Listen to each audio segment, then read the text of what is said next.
Hello, Antonio. Hello. How are you? Pretty good. That was a nice countdown. Yeah, I'm channeling Jacob. Intense. Anytime my wife hears it, she's like, "Why is the countdown so dramatic?" I'm like, I don't know. Like it raised the stakes. Everyone feels like it's going to be this huge announcement at the end. Did you enjoy your conversation with Sam, Antonio? Oh yeah. No, I very much enjoyed that conversation. Glad I had it. As did I. It was very enjoyable to see.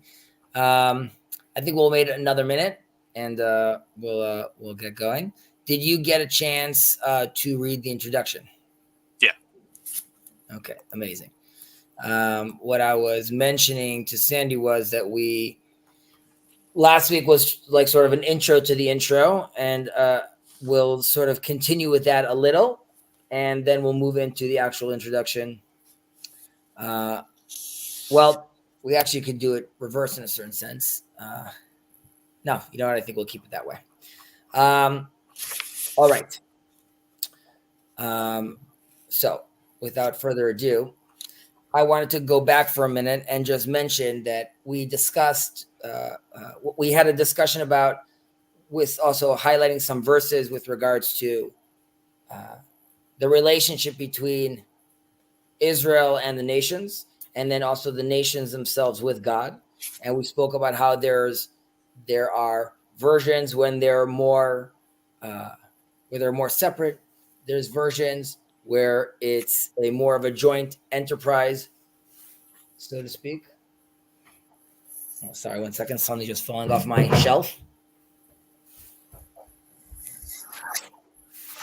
How are you, Sandy? I am good.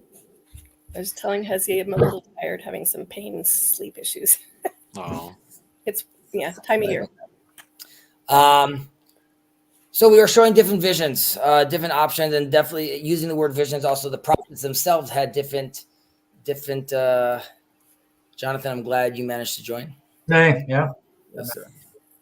So we showed how there's versions where the Gentile is very involved. There's versions when they're a little further out, and we discussed how this could be, in a certain sense, an invitation from God as part of the co-creation conversation we have with Him, where we could elect to go down one route. We could decide to empower another route, and then have one that's a lot more cohesive, which has a lot more inclusion. And in a certain sense, while we don't have carte blanche, we ourselves, and by we I mean, let's say the Noahide congregation worldwide, is the way they are going to act in the next days, weeks, months, years will, in a true sense, sort of dictate how these things could come to fruition. We then focused, and rightfully so, on Maimonides, one of the heaviest hitters, and we were discussing his opinion. And we mentioned how it is very important for Maimonides to recognize that these commandments, these 7, ultimately come from Moses, and the reason why that's so important for him. One, he wants to maintain a precise theology.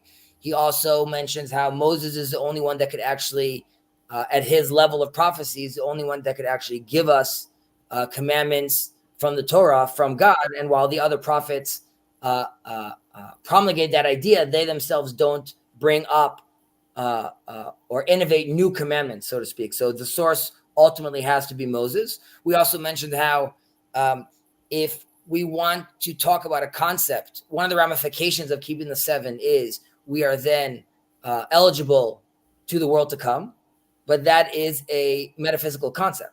And if you want to partake in a metaphysical game, you have to have a metaphysical source. And that's why it's very important, again, for Maimonides to tether it back to Moses himself.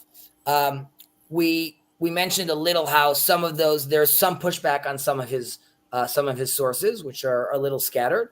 And we also said that even within Maimonides, there's a seemingly there's a contradiction, even though, like Jacob also stressed, that generally speaking, these are not contradictions. Rather, these are very carefully worded sections that have different implications. And we looked how in the laws of kings, seemingly we're only dealing with the 7. There's in other laws with regards to Hilchot Shemitah, talk about how an individual could reach the highest heights, and like the Levite, he could take on as many commandments as he wants to. And there was a sense where Maimonides is telling us over here that as a collective, as a religion, as a group, it has to go through the covenant of Moses, and it has to go through Sinai itself. And there's a separate conversation which has to do with the individual. And there could be an individual himself that wants to take on more and wants to do more. And that we said that's sort of the covenant of Abraham. And that is a covenant of the seeker. And those are two different routes, so to speak, which potentially Rambam is offering us to partake in. We're all good?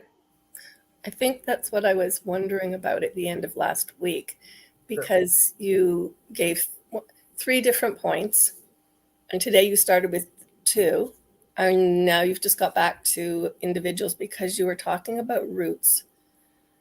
And there was 2 levels or 2 manners, I think, of in community, which probably, if I guess, would have been actually converting to Judaism, staying as a Noahide, possibly. And then you said something about alone, but your tone of voice when you talked about going on alone, it was like, that's a lonely journey. And so I was going to ask, because I was curious, was that the kind of thing you're alluding to here, or is that a separate thing again? No, that is what I'm alluding to here. And the sense is, we're reading Maimonides, and we see these very strict guidelines, and then, or strict rules. But we have to wonder to ourselves, but, there's the random holy person in the middle of the woods, or just Joe Schmo who's working very hard and feeling spiritual and feeling connected to God. Are we to say that this person is condemned and finds no salvation in the world to come? And the answer is, Maimonides is sort of giving like a backdoor answer. Is like, yes, that guy that is like really going to put in the effort to maintain this relationship he has with his understanding of God, even that has its place. And even he could find a place to the world to come at the end of the day. But then when speaking to the populace, to the people that want to join the covenant in a certain aspect, and again, Maimonides classifies it as Torah Noach, the Torah of Noach, right? So he sees it as a religion. He also connects to it biblical verses which show that you can't add or detract from it as well. So Maimonides, again, is giving us different options over here. He doesn't talk about the Abraham covenant and the Maimonides, the Moses covenant, but you could see that there's, in a sense, he's alluding to those kind of relationships. Okay, thanks. My pleasure. Thank you so much for asking. All right. So as I was mentioning to Sandy, before we jump into the actual Brit Shalom, I did want to, because we just spoke about Maimonides, I did want to mention some other sages that had different opinions with regards to the Noahides again, and we're looking still from like a bird's eye view. So we have the Meiri. I don't know if you guys had a chance to take a look at some of those videos, but this is Menachem ben Shlomo Meiri, or the Meiri. He has a famous, one of his pivotal works is Beit HaBechira, the chosen house. It's another name for the temple, but this is a book he wrote, which is commenting on the Talmud. And he's also considered a Rishon, which is one of the first generations dealing with interpretation of the Talmud. And there's a hierarchy also with regards to authority as well. Maimonides himself is also considered a Rishon. So the way the Meiri sees the 7 laws, he sees them as a base of the world religions, but ultimately he sees that the world religions, as long as they're keeping the 7, are ideal than just someone keeping the 7. Meiri likes the concept that you are already part of a moral framework aside from just, let's say, the 7 that you are connected to. He also believes that as long as it's dealing with God and it elevates your moral status, then we're all cool. So as far as he's concerned, Islam and Christianity are in the fold, because ultimately that's what we're doing. He's not getting into the details of like, but what does that mean with regards to their understanding of their relationship with their God, so to speak. He just wants to know that God is there and it's elevating their status. And here too, it's even if they get things wrong, it's less about the theology, more about how moral they are. He had some pushback from this from a rabbi named as the Chazon Ish. And the Chazon Ish mentions that he thinks not enough people knew about the Meiri, but on the ground we see that it's a sort of weak argument because many people were aware of the Meiri and many people quote the Meiri. So he's definitely a prominent figure and a legitimate source as well. He expands later on more about specifically Christianity, but that's for a later conversation. Oh, when he said not enough people know about the Megillah, then he's not implying, oh, more people should know this. He's implying, therefore, it's not got enough cohesion for validity. Is that what he's getting at? As in, yeah, there's sort of not enough gravitas to it, basically. Not enough people are aware of this. Some of this also had to do with, at that time, in different regions, it could be that people just didn't have his books in front of them. It doesn't mean that he didn't exist. It just means they didn't have access necessary to read or be aware of these opinions. We have another opinion who is Rihal, Rabbi Yehuda Levi, famously for writing the book of Kuzar, the Kuzari. He's from Spain. He was a poet. He was a physician. He was a philosopher. So also very, very, very interesting character. So he sees that in every generation, there's always like a basic level of like logical and social religions. And this includes like, social justice and thanking God for all he's done in the world. And it's like a very, very basic level. And this is really coming from an intellectual pursuit. And he sees a difference between like the divine and prophetic religion, which he thinks Israel he sees Israel uniquely in that camp and with the commandments that they're given. However, ultimately he believes that the world is progressing slowly but surely to elevate themselves. And with the help of the Jews, that they too will eventually elevate themselves. And he sees, like Maimonides, that Christianity and Islam are playing like a pivotal role in path makers for the Messiah. And he sees the prophet Bilam in this category, and Plato, and the king of Kusar as well. He says, like, your intentions are proper, but your deeds there's a problem with them. So here too, it's a progression of identifying the godly and moral core in these world religions and seeing them that way and hoping and wanting for them eventually to phase shift together with us. We have Rabbi Yosef Albo, who's also a Jewish philosopher who also lived in Spain as well. He has a famous book called Sefer HaIkarim, which is like the book of principles. Sorry, Sandy, you wanted to say something, or? Okay. No, I'm sorry. When you give a term that I'm not recognizing, it's I used to do that when I was learning ASL because I have bad eyesight. I would mimic that.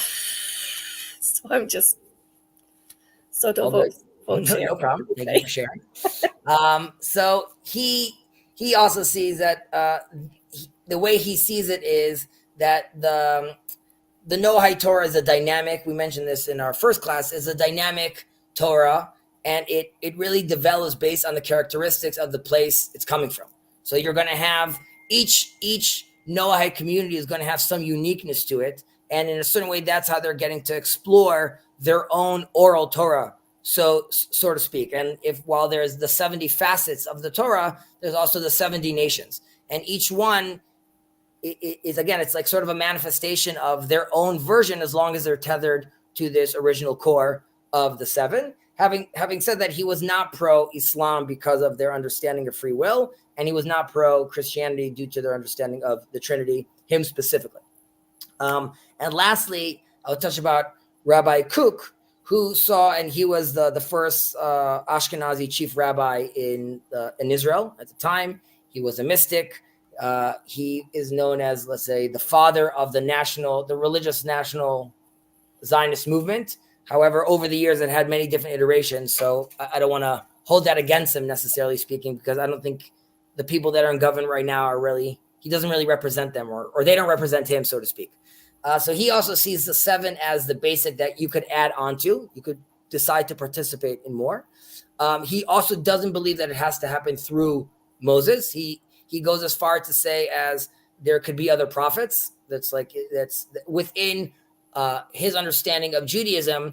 It's not problematic for him to understand how, like, if Muhammad or Jesus did some miraculous events, that doesn't in any way shake his foundations. It doesn't negate the relationship that God has with Moses, as long as it's happening at like a lower level of the prophecy that Moses had.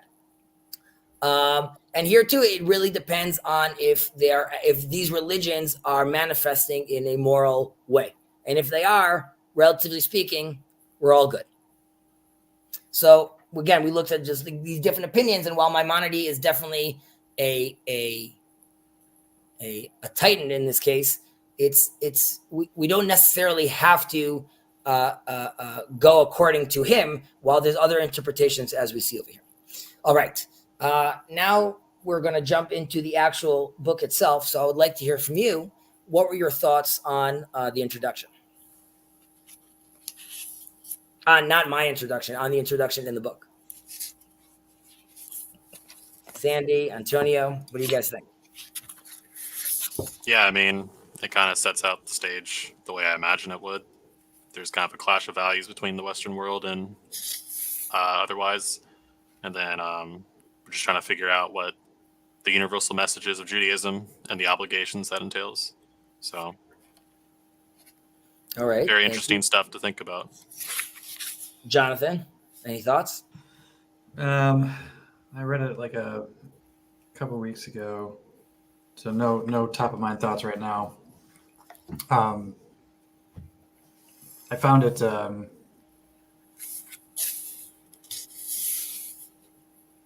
what's the right word? Like, I mean, it was a good, I think, solid overview of like setting the stage about kind of where the law comes from, the parts of Maimonides.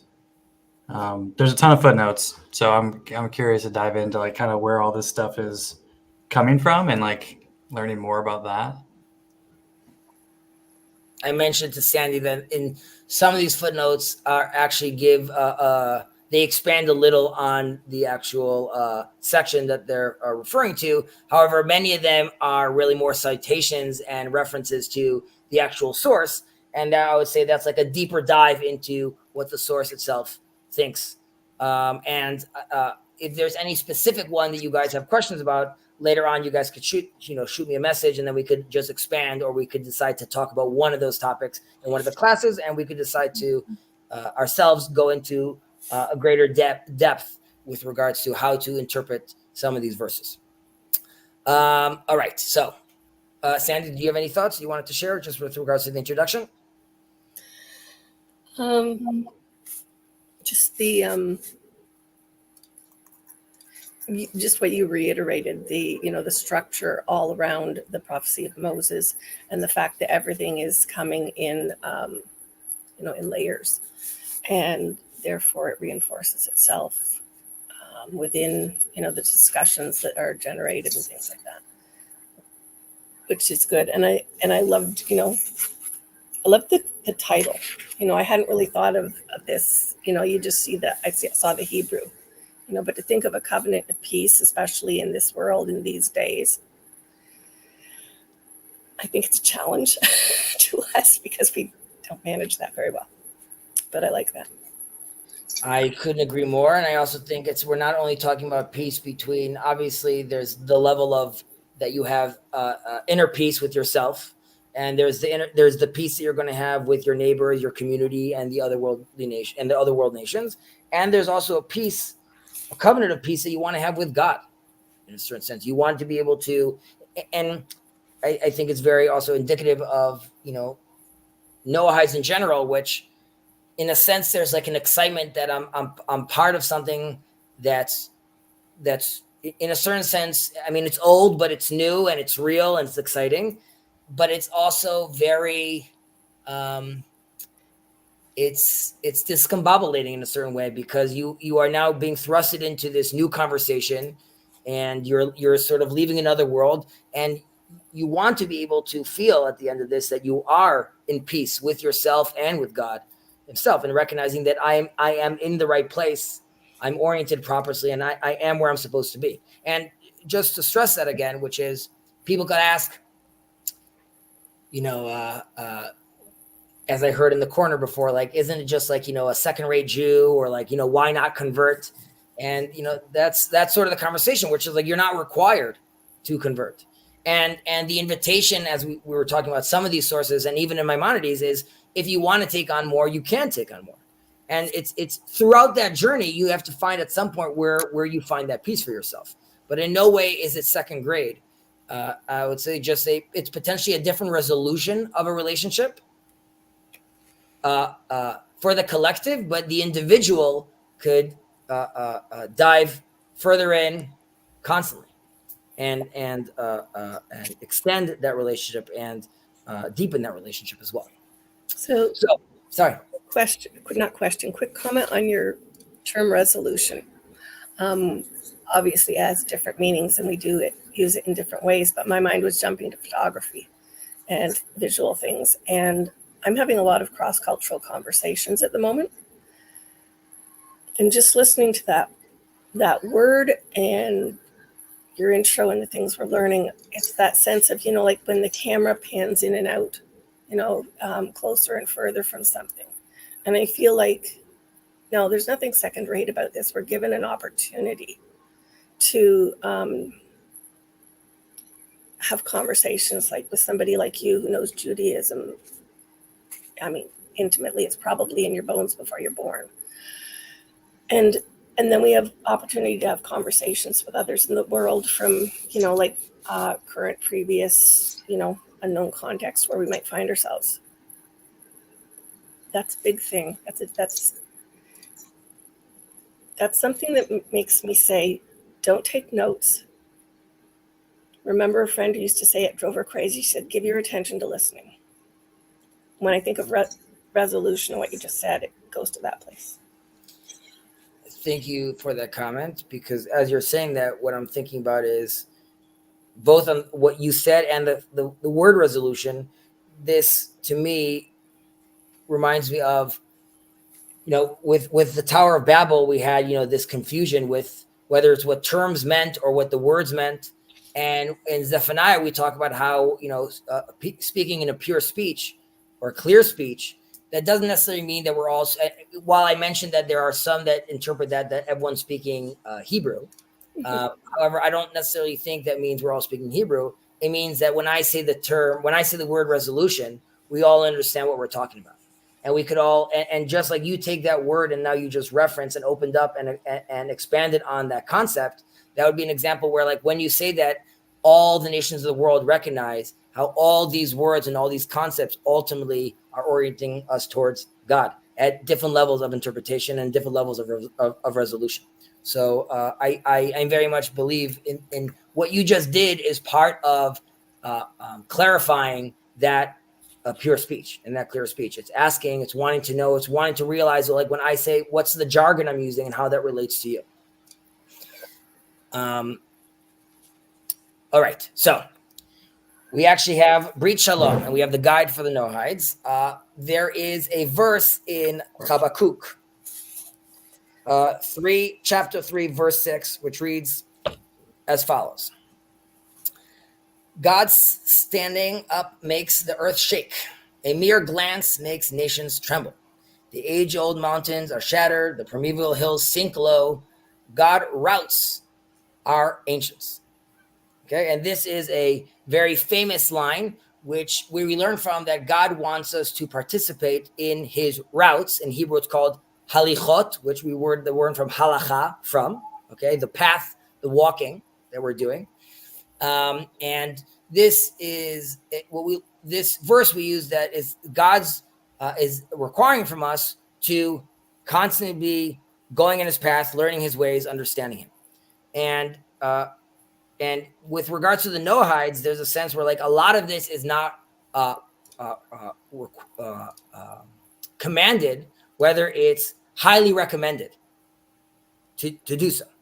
And specifically, this verse is broken down to 3 different sections, the way the sages interpreted. The first portion talks about the people that are not going to be, well, we're talking about the Noahides having a place in the world to come, and that happens by following suit with God's path. However, this verse is broken down to 3 different sections. God standing up and makes the earth shake. This is talking about the generation of the flood. And they are not eligible to the world to come because how far they transgressed and how God felt that the world itself was corrupted. And after that is really where we bring in these 7 laws. The second line about a mere glance makes a nation tremble, that is referring to the Tower of Babel.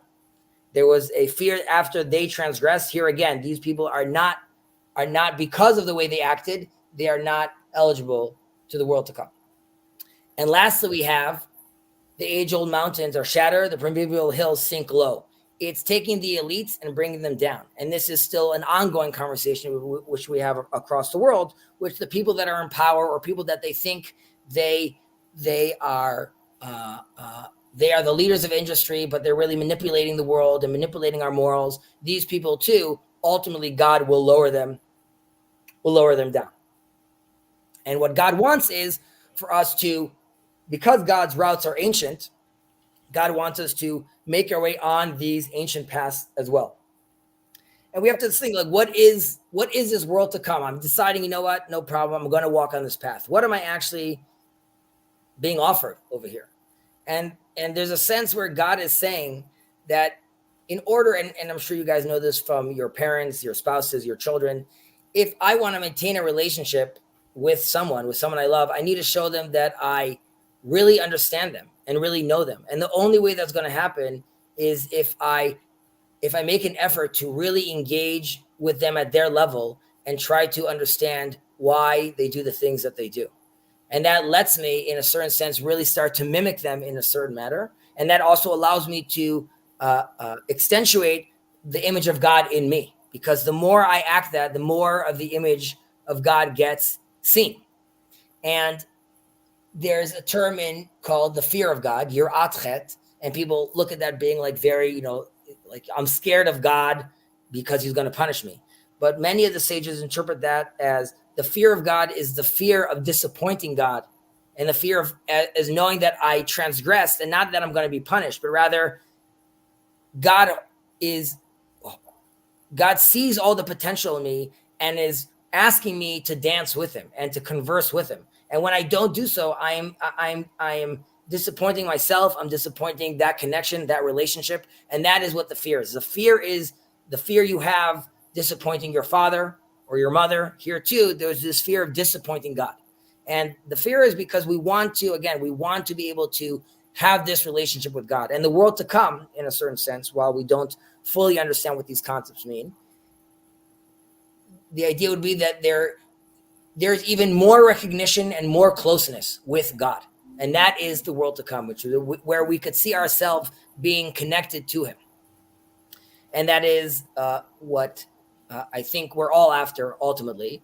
And while the Jews have the 10 broken down to the 613, right? The Noahides have their 7, but ultimately also expanding to a much greater number. And this is an invitation, again, not a requirement, an invitation to say, come, get to know me better, walk on my path, have this relationship with me. And you then also get a portion in the world to come. So with no further ado, let's actually get into chapter 1. Who are the Noahides? Would I be able to ask you, Antonio, to read? Yeah, let me pull it up. For some reason, the link I had for the online version was corrupted. I was been asking for a new link. They didn't send it to me yet, so hopefully I'll have it for next week. So I'm sorry about that, but I'm aware that you guys all have the books as well. I have the ebook, but yeah. All right. You want me to start with 1 and just keep going until you tell me to stop? Yeah, just let's start with number 1 and discuss. I would say let's try to go through this is, again, these are fairly basic. So I would say let's try to make it through the 13 this chapter today, if possible. Okay. So I would say let's start with number 1, and we'll take it step by step. The creator of the universe singled out the uniqueness of the human species from all created beings. As the Torah says, that Adam was created in the image of God. Right. So off the bat, we could see over here, this is not one of the laws. This is more of like a prerequisite, right? If we're going to start the conversation, and this is alluding to what we were saying earlier, which is we should use, we should see the infinite wisdom in the world around us and recognize how God is connected to that. And then by that, look at ourselves and see that, again, that we're made in the image of God. So this is just a prerequisite to open up your eyes.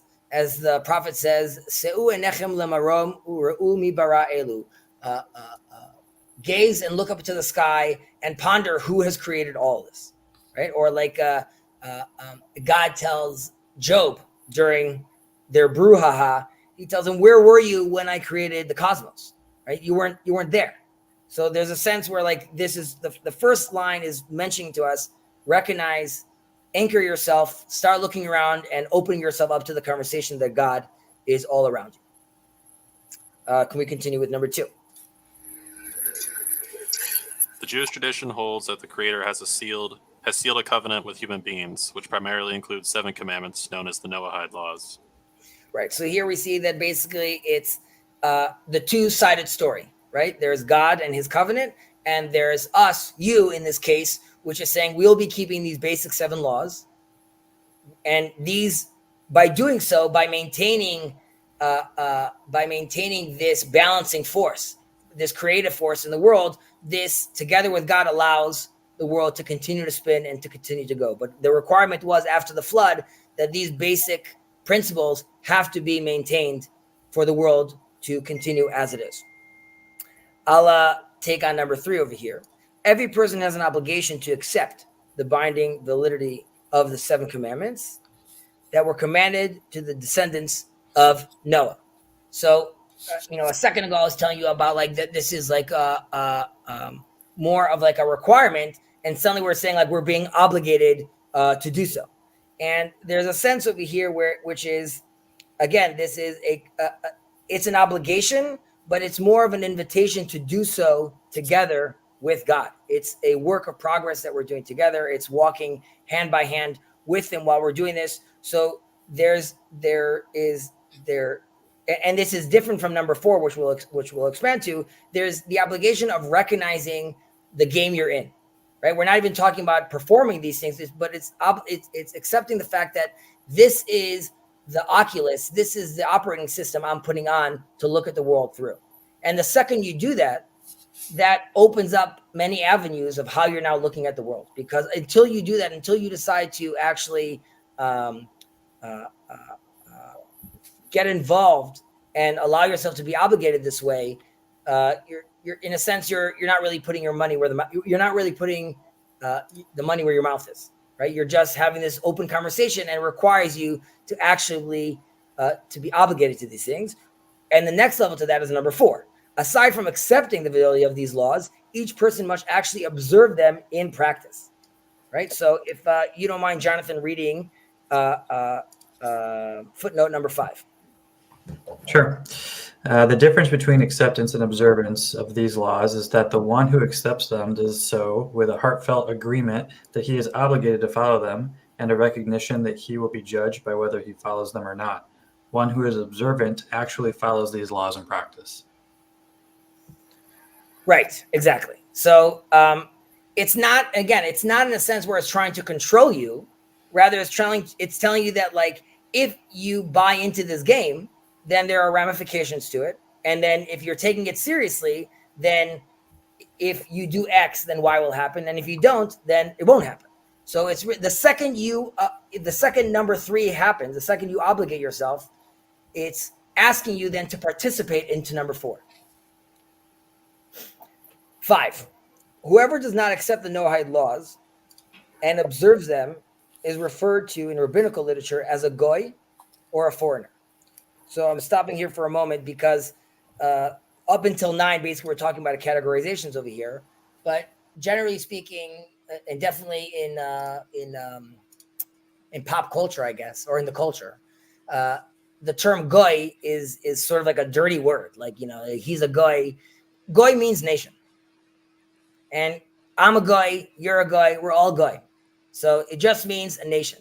So it's important to recognize that it's not, while over 2,000 years worth of, let's say, exile, you could definitely hear Jewish mothers use that term of like, don't talk to him, he's a goy. That's something that does exist and that's happened. But I would even say, in a certain sense, they themselves have forgotten the verse we started with over here, which is God's promise to Abraham that all the nations of the world will be blessed by you.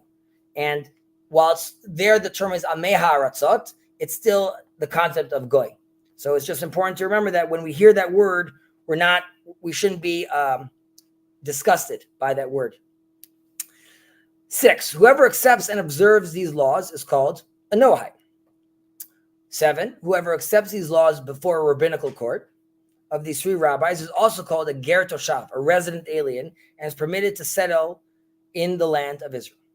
Okay, and as this is something that Jonathan has taken on to himself in a heated New York night in the middle of all the dances, he took this on, which was it was very inspiring to see. And this is definitely a sense of putting your money where your mouth is. Now, you don't necessarily, there's a question within the sages, like, do you have to do this to be, like we said in 6, you don't have to do this to be considered a Noahide.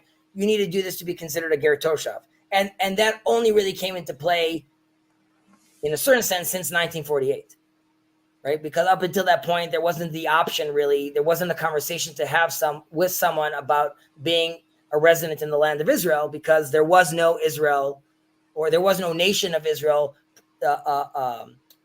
in power in that place. So this is just in a certain sense how you guys are really are in this novel space where like history is unfolding, or the future is unfolding in front of you, so to speak, where like you guys are getting a chance to partake into these things right now.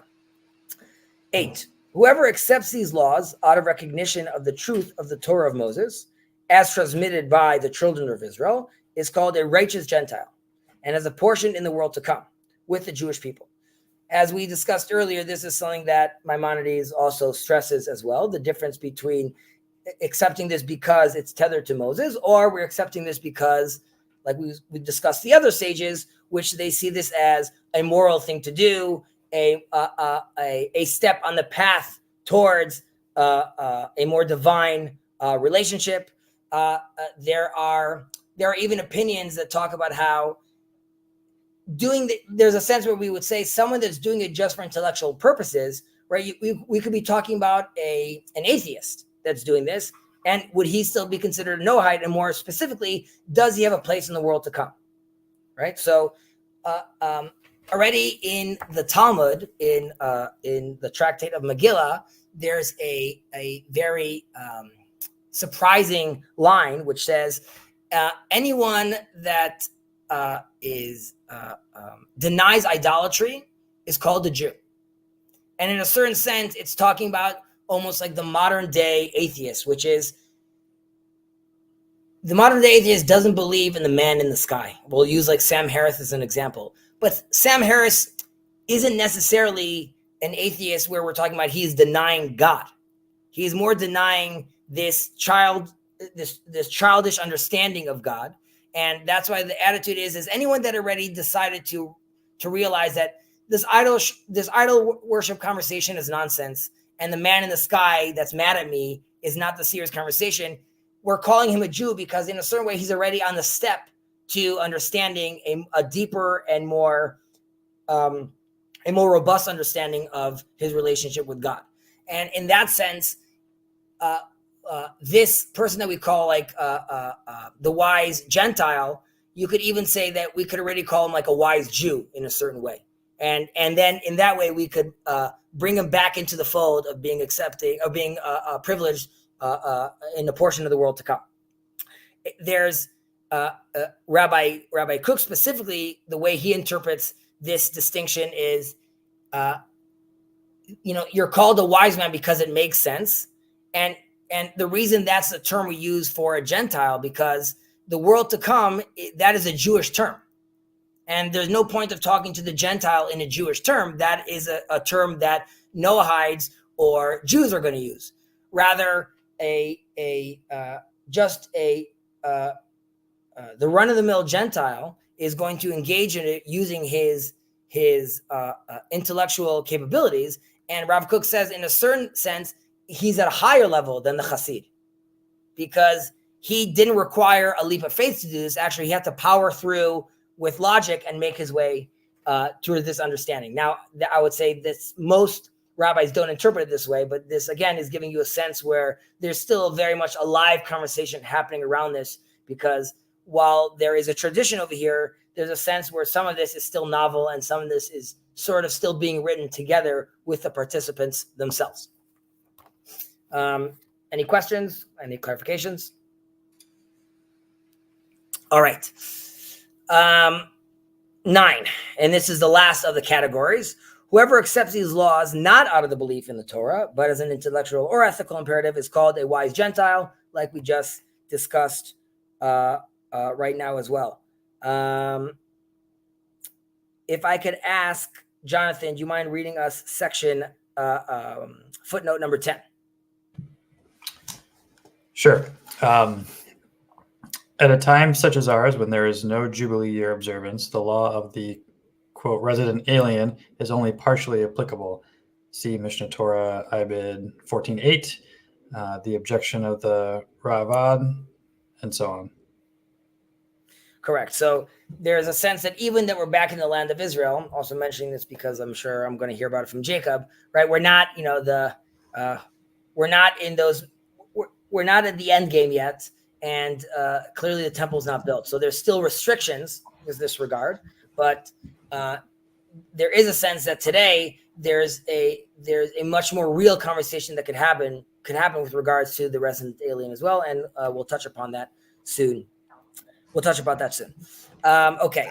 So then we have section 10, which I'm going to ask Sandy to read, which is actually the actual laws, the laws that we've been talking about.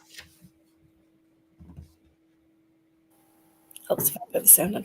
The 7 Noahide laws are the prohibition of idolatry, the prohibition of blasphemy against God, the prohibition of murder, the prohibition of sexual immorality, the prohibition of robbery, the prohibition of eating a limb from a living animal, and the requirement to establish a court system. So here we have our famous 7, which there's conversations in our text, whether the forefathers and the Israelites before Sinai were basically all Noahides. There are some differences. We know Jacob can't eat the sciatic nerve, so he was already told at that point that he can't have that. And Abraham has circumcision as well. But generally speaking, you could say that this was the principles they were acting upon. And another hint to this is when Moses is talking to God at the burning bush, God tells Moses that I introduce myself to the forefathers in the name of El Shaddai. And now I'm introducing myself to you through the Tetragrammaton. And it's sort of, there's an invitation to start taking on more, and again, start adding yourself onto these routes that we're taking out, which culminates on at Sinai eventually. And this is part of this is a message to the world and God's invitation at that point, specifically with the Israelites. But again, the conversation is with everyone, which is to make God's name known in the world, talk about the unification of God. And in a certain sense, we are his representatives. Right? We are the priestly class. We're there to guide and let the world know of these paths and these relationships that are available really to everyone, because that is the invitation God wants to be doing with us. And this goes all the way back to, like we said, with this co-creation, with the naming of the animals. God is taking a step back and watching us. And there's a sense where he really wants us to be able to ride that bike without the training wheels and cross the street with looking both ways. There is really an invitation where there's a father looking at us and being very proud as we mature and as we grow. And this is also why the reason that we have 7 is really ultimately an invitation to take on more and more. I want to, now that we read the laws, I want to jump back for a second again about the categorizations we spoke about, and bring some relatively modern examples of interaction with the Noahides. So we have Rabbi Yitzchak Isaac Halevi Herzog. He was also not the first, but he was also an Ashkenazi chief rabbi during the British Mandate. Originally, he was the chief rabbi of Ireland, and he is the father of the now president in Israel, who the president himself is not an observant Jew, but his father was. So he had a ruling, and his ruling was, and I'm going to read it out. When the complete nation has taken upon itself the 7 Noahide laws, every nation is considered a resident alien, a ger toshav. Based on this approach, even groups of Arabs who have integrated into the society were also included and defined as resident alien. Right. So that is, and it's very apropos, let's say, with the crisis going on in Israel right now. You could see engagement where it's coming and saying, as long as you're acting moral, and clearly they're referencing some of the other sages we spoke about, then you could be considered a resident alien over here. In 2017, we have a member of Knesset named Bezalel Smotrich, who's a problematic figure. Regardless, he wanted to propose granting a resident alien status to Palestinians who choose to remain in the land as part of any resolution they have between the Israeli-Palestinian conflict. He says anyone that's going to stay over here, his understanding is if you're deciding to stay in Israel, is because you are interested in the game that we're playing here in Israel. And if you want to be interested in that game, then you should do so properly and, in a certain sense, graft yourself in and have a joint destiny, and then we could see you as this resident alien. And most recently, in 2018, Rabbi Eliezer Melamed, who is a fantastic rabbi, he's the Rosh Yeshiva, the head of this institute called Har Bracha, and they have... you guys might have heard the term the Shulchan Aruch, which is a very, very famous book of laws. And everyone in Israel over the years has known of something called the Kitzur Shulchan Aruch, the shortened version of the Kitzur Shulchan Aruch that you have in your house. Rav Melamed made this new set called Pninei Halacha, the Pearls of Halacha, which has basically turned into the new version of the Shulchan Aruch. It's written very, very beautifully. There's versions for kids. So he has this whole operation, and it has really allowed for Torah to be learned at a deeper level, but in a certain way also a more engaging and friendlier way, which is allowing more and more people in Israel to, even the observant, to really sink their teeth into some of this meat and participate in. So he saw the Druze. He mentioned the Druze who have demonstrated over the past few decades that they are now partners in defending the state of Israel. And this is true. The Druze fight in all the battles. And even observe the 7 Noahide laws, should be considered resident aliens. Here, too, there is the Druze have a tradition that takes them back to Jethro. They have also, there's like this indentation in the floor where they say this is where Jethro, where he stood. I don't know. I can't authenticate that for you, but I'm just saying they claim to be descendants of Jethro, and there are different opinions in the Torah whether the descendants of Jethro converted or didn't. And those that we say they're converted, we see in Jeremiah there are the Rechabites, and the Rechabites are those who are descended from Jethro, and Jeremiah uses them as an example when he is calling out the Israelites and saying, why are you not more like the Rechabites, who are very, very strict on maintaining the Torah and keeping to the code? And he's using them as saying, this is an example of someone that's taking it very seriously. So here too, you could see rabbis are digging in deep to try to take our sources where they could actually map it onto the reality we're living in today. So while we're having this lovely conversation over here, on the ground, there's a true conversation, which is, can I see this Arab brother, this Jewish brother, as someone that's already within the fold? So it's a fascinating conversation. All right. From there, we move on to 11, 12, and 13. In 11, we say, these laws will be explained in detail in the chapters to follow. So we're going to get there soon. Although these laws form although these laws form the foundation, I think there's a word missing over here, of the Noahide law, many other matters essential to the life of cleaving to the Creator are included in this law, such as study, prayer, charity, character improvement, and others. These two will be explained in detail in the chapters to follow. 13, in this framework, only laws permitted to non-Jews have been included. Laws pertinent to Jews in their relationships with non-Jews are not included, just because it's not relevant in our discussion right now, and not that we're trying to hide from that or get into that conversation, of course, later on. And they mentioned over here prayer. Obviously, we'll discuss prayer when we go over Brit Olam, and we'll discuss that in depth. But again, there is generally from the rabbis, and more specifically, we could see over here through Brit Olam, there's an invitation really to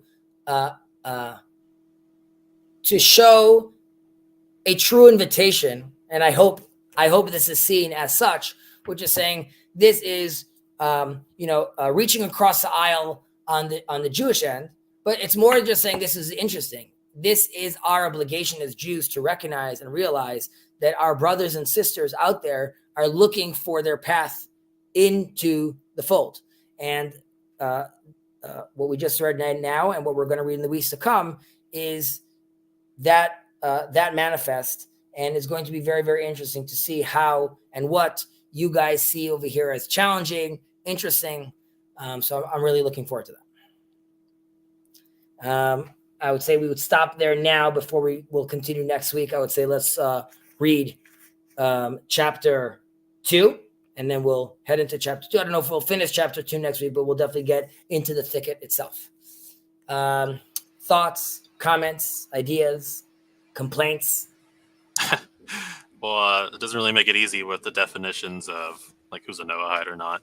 I mean, I understand it, but to say that there's somebody who accepts and observes the 7 laws is a Noahide, and then someone who does so because they find the Torah to be true is considered a righteous Gentile. I guess it's the first time I've seen that distinction. I mean, I guess officially labeled as such. Well, I mean, we see that Maimonides talks about this, right? This goes back to the conversation we had earlier, which is like why it's so important for Maimonides specifically for it to connect back to Moses, right? Other conversations, like the Meiri that we spoke about, he wouldn't, if you're keeping the 7 laws and you're not aware of Moses, you're still all good in the hood. And you have a portion of the world to come. That doesn't mean that we should ignore Rambam's concept or Rambam's ideas. However, in this case, and like I said, I think the Rambam is also aware of that there's a broader conversation, right? So the Rambam is saying, like, listen, it's ultimately there's only going to be one religion. I'm not having any conversation which is like, oh, you'll practice it through Hinduism or you'll practice it through Christianity. He wants none of that. But he does give us that back door, which says you could take on more, you could do more. And like we mentioned, even the individual, maybe he himself also won't have this distinction really. And the distinction is when we're talking to the crowd at large. And that's why it's important to categorize this thing. Because if you're just going to say, listen, willy-nilly, like others are saying, if you're saying, if you keep the 7, you're all good. So there's a fear that you're going to just have everyone doing this, considering themselves Noahides, but really you have people that are potentially completely against these concepts. And that's why the Meiri at least hedges this by saying, but I need to see where you are from a moral point of view. And yes, I need to know that theologically you're on the right track. I'm not nitpicking though, that but you weren't aware that Moses and you weren't aware that this was here first.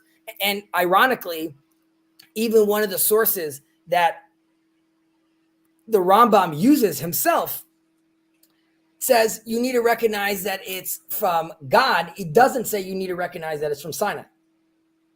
So that's also, and that is in a certain way why, in this case, Maimonides has had a lot of pushback over the years, because some people said, like, well, it's also not that, like, based on this seemingly weak source, you feel comfortable, Maimonides, telling all these other people they don't have a portion in the world to come?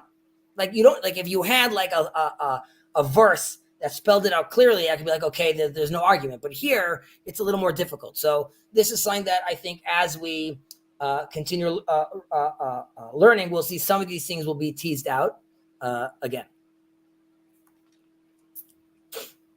Yonatan? Yeah. All right.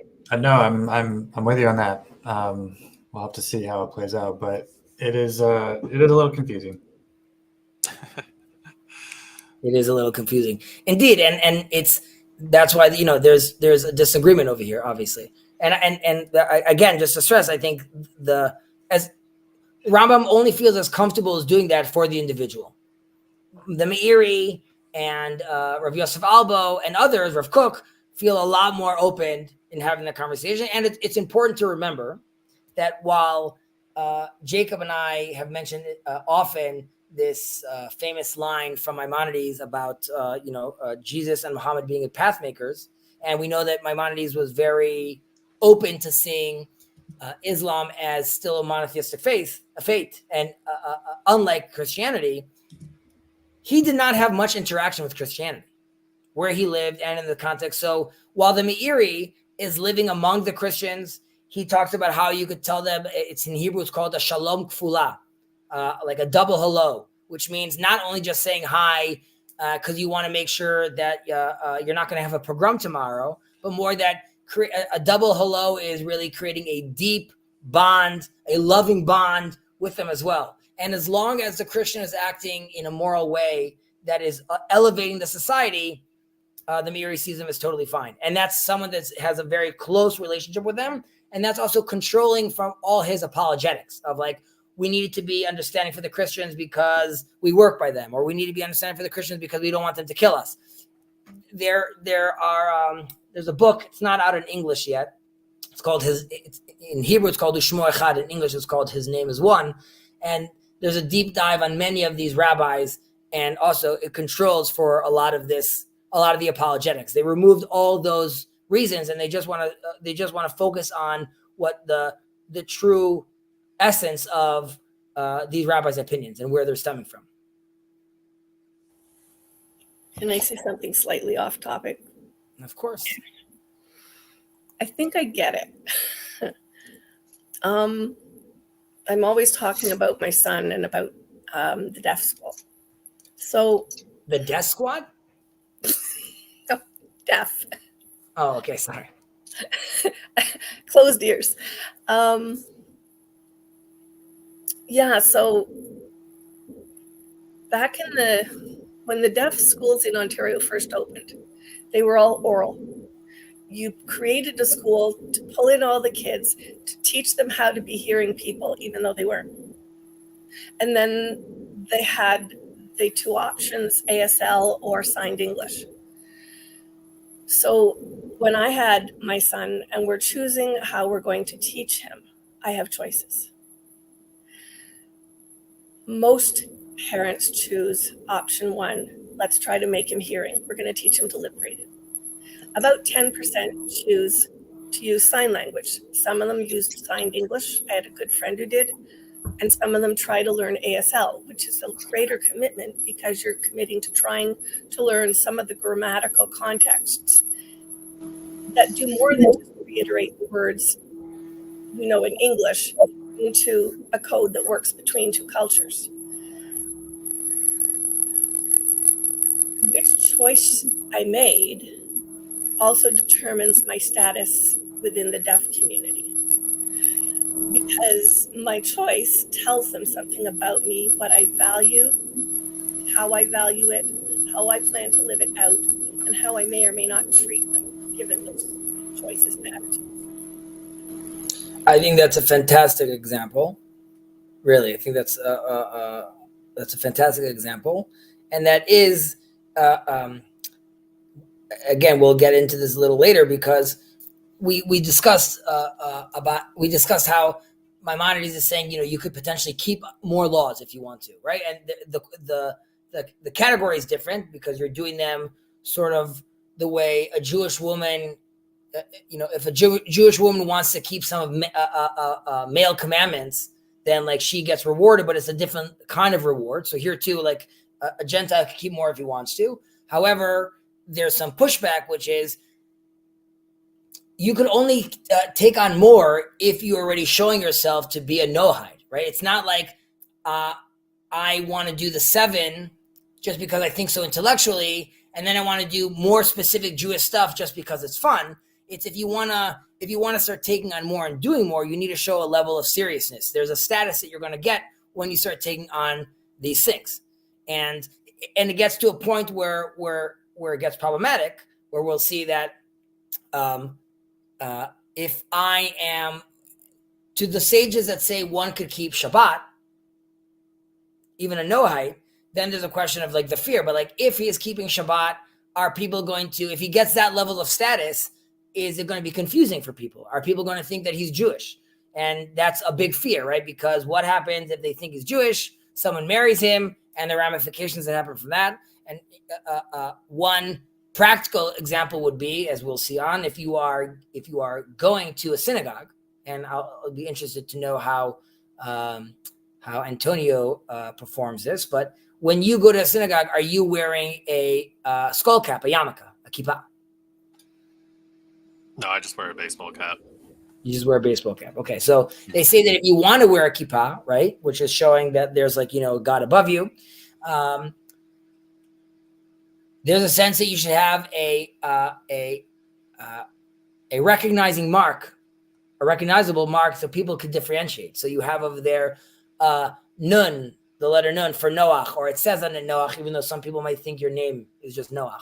But that is to, like, doing something like that is saying that I know who I am. And because I know who I am, that allows me now to confidently do more and participate more because I've gained that status. And if I want to buy land in the land of Israel, then that's a whole nother conversation, which is like, okay, if you really want to be part of the whole community, then the expectation is before you start buying this land, we're going to want to see another level of seriousness. So we could also discuss this, that there is the outer circle that we could be having on the Bible study conversation with Jacob, right? Where it's very loose. A lot of terms are being thrown out. Somehow we're going to get into Acts 5 and Gamliel, and somehow we're going to be talking about all these things, right? So then there's the inner circle, which is like people right now that are taking their, spend money to buy this book and are spending time to talk about these specific requirements. And there's no conversation about Gamliel, and there's no conversation about Jesus, because we are identifying ourselves as, buying this, and this is what we're buying into, so to speak. No pressure, of course. So I think that was a very, very good example. So thank you so much for that. I have to run. Sure. And we're going to end right now. So if any other comments, all right. We'll continue next week, chapter 2. I'm also going to mention on the Discord. Thank you all so much for participating. Any comments, recommendations, or thoughts, please do not hesitate to let me know. And you all have a fantastic week. You too. Thanks, Heather. Thanks, you too. See you on the flip.